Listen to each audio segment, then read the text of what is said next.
సంపాదన ఉంటుంది కానీ డబ్బు నిలబడట్లేదని బాధపడే వాళ్ళు ఏం చేయాలంటే ఒక్క నల్ల గురువింద గింజ తీసుకోండి, ₹1 బిళ్ళ తీసుకోండి.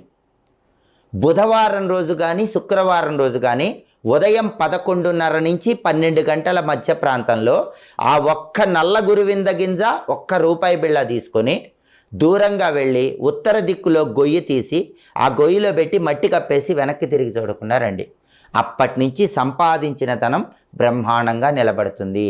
అయితే ఇక్కడ మీరు జాగ్రత్తగా గుర్తుపెట్టుకోవాల్సిన విషయం ఏంటంటే, మీరు వెళ్ళి చిన్న గుంట దవ్వి ఈ నల్ల గురువింద గింజ ₹1 బిళ్ళ అందులో పెట్టి మట్టి కప్పేసేటప్పుడు మిమ్మల్ని ఎవరు అడ్డగించకూడదు, మిమ్మల్ని ఎవరు ఆపకూడదు. అలా జాగ్రత్తగా చూసుకొని ఎవరూ లేని చోట ఈ ఒక్క నల్ల గురువింద గింజ ₹1 బిళ్ళ మీ ఇంటికి ఉత్తరం వైపు వెళ్ళి చిన్న గొయ్యి తీసి శుక్లపక్షంలో వచ్చే బుధవారం కానీ శుక్రవారం